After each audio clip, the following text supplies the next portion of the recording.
7 മണിയായി. ഈ പിള്ളേര് ഇത് എവിടെ പോയി കിടക്കുന്നോ എന്തോ. എടാ ജോണിക്കുട്ടിയെ, എടാ തോമസ് കുട്ടിയെ, വാടാ മക്കളെ, പ്രാർത്ഥിക്കാൻ സമയമായിടാ.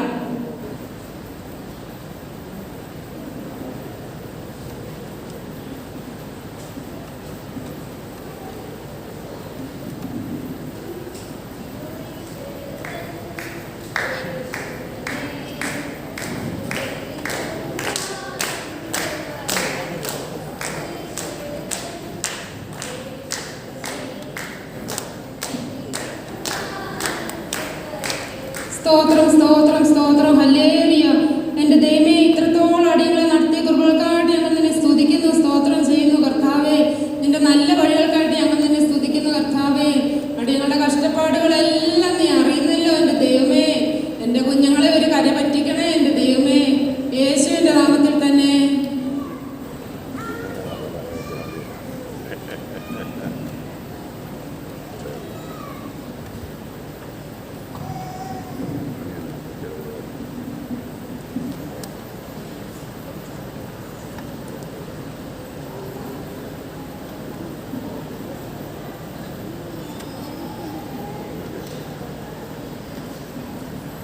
ത്രേസ്യാമേ, ത്രേസ്യാമോ?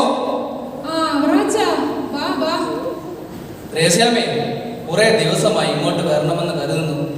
അന്ന് ഫീസ് അടയ്ക്കാൻ വാങ്ങിയ പൈസ തന്നില്ലല്ലോ. എന്റെ അവറാച്ച, എന്നാ പറയാനാ, തരാനെടുത്ത് വെച്ച പൈസയും കൊണ്ടാ അന്ന് തോമസ് കുട്ടിയും കൊണ്ട് ആശുപത്രിയിൽ പോയത്. ഭയങ്കര കഷ്ടപ്പാടും ദുരിതമാണ് എൻ്റെ അവറാച്ചായ. ദൈവം ഇതെല്ലാം ഒരിക്കൽ മാറ്റി തരുമായിരിക്കും. മോനെ ജോണിക്കുട്ടി, തോമസ് കുട്ടി,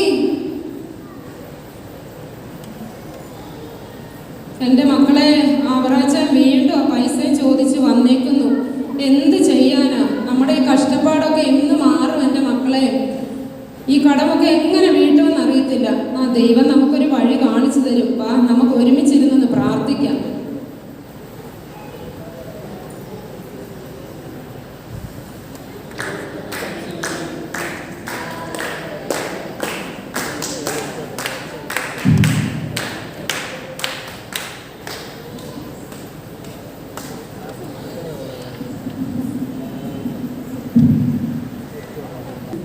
അമ്മച്ചിയുടെ മൂത്ത മകന് കസ്റ്റംസിൽ ജോലി കിട്ടുന്നു. ഇളയ മകൻ റെയിൽവേ ഇൻസ്പെക്ടറായി ജോലി കിട്ടുന്നു. കുടുംബത്തിൻ്റെ കഷ്ടപ്പാടുകളും ആധികളും പഴങ്കഥയായി മാറുന്നു. രംഗം 3.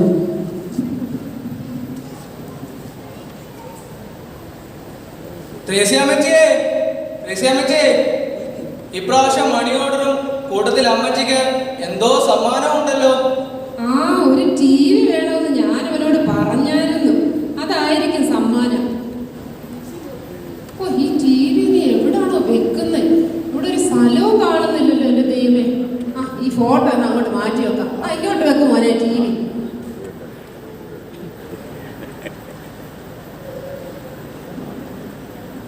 ഒന്ന് ഓണാക്കടാ മോനെ, ഞാനൊന്ന് കാണട്ടെ.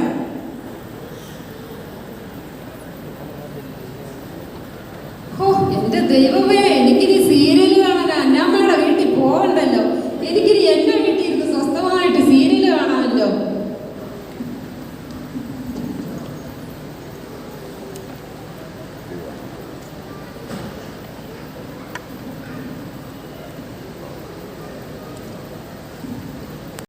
ഇതിനി എങ്ങനെ ബാക്കി വെച്ച് നിർത്തുന്നേ? ബാക്കിയോടെ കാണാം. 8 മണിയായി. ഈ മഴവിൽ മനോരമയിൽ 8 മണിക്കല്ലേ മണിമുത്ത്. അതിന് ക്ലൈമാക്സ് എന്തോ ആയോ?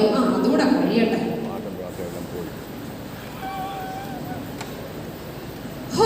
സമയം 10 മണി. സീരിയൽ കണ്ടോണ്ടിരുന്ന സമയം പോയത് അറിഞ്ഞില്ലല്ലോ. എൻ്റെ ദൈവമേ, എല്ലാം നീ അറിയുന്നു കർത്താവേ, സ്തോത്രം.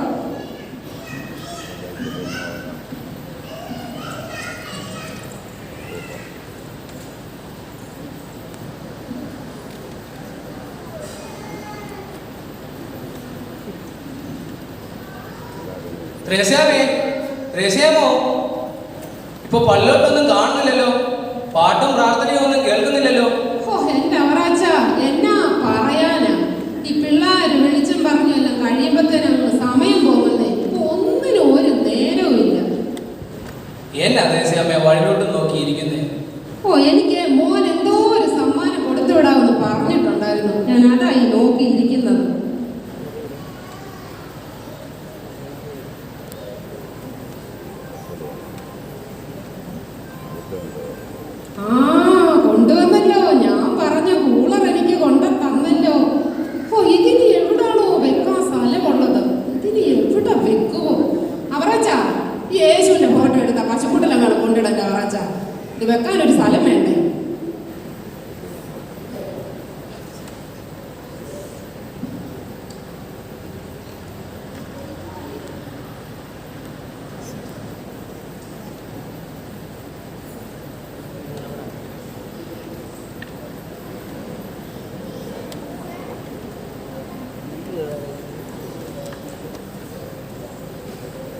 ത്രേസ്യാമോ, കോൾ വല്ലതും വന്നായിരുന്നോ?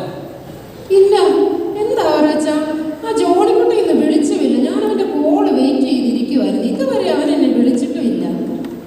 അല്ല ത്രേസ്യാമേ, ജോണിക്കുട്ടിക്ക് എന്തോ ആക്സിഡന്റ് ആയെന്ന കോൾ വന്നിരുന്നു. പേടിക്കാനൊന്നുമില്ല എന്നാ പറഞ്ഞത്. അയ്യോ എന്റെ ദൈവമേ, എന്റെ കുഞ്ഞിന് എന്ത് പറ്റിയോ എന്തോ.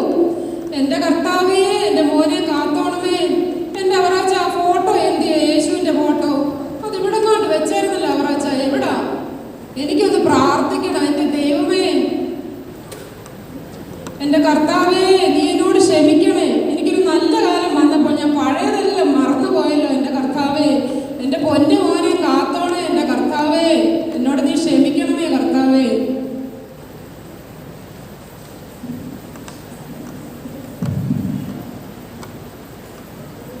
പ്രിയ വിശ്വാസ സമൂഹമേ, ഇന്നലകളുടെ ദുഃഖങ്ങളെ മാറ്റിത്തന്ന് ഇന്നിനെ പ്രതീക്ഷകളുടെ സന്തോഷ കിരീടങ്ങളാൽ അലങ്കരിക്കുന്നവനെ മറന്നുകൊണ്ട് ഈ മായാലോകത്തിൻ്റെ കണ്ണഞ്ചിപ്പിക്കുന്ന മോഹവലയത്തിൽ തട്ടി വീണു പോകുന്നവരാണ് നാം ഓരോരുത്തരും. അവൻ തരുന്ന ഓരോ വേദനയും നമ്മെ ചേർത്ത് വയ്ക്കുവാനുള്ള അവൻ്റെ താരാട്ട് പാട്ടല്ലേ. വിശ്വാസത്തിൻ്റെയും പ്രത്യാശയുടെയും സ്നേഹത്തിൻ്റെയും കണ്ണുകൾ കൊണ്ട് നെയ്തെടുക്കുന്ന പ്രാർത്ഥനയാകുന്ന ചങ്ങലയെ ഈ മരുയാത്രയിൽ നാം ആശ്ലേഷിച്ചേ മതിയാകും. ഈ പ്രാർത്ഥനയുടെ കണ്ണി നമ്മെയും ആ നസറായനെയും തമ്മിൽ എന്നും ചേർത്ത് നിർത്തട്ടെ എന്ന് ഞങ്ങൾ ആശംസിക്കുന്നു. നന്ദി, നമസ്കാരം.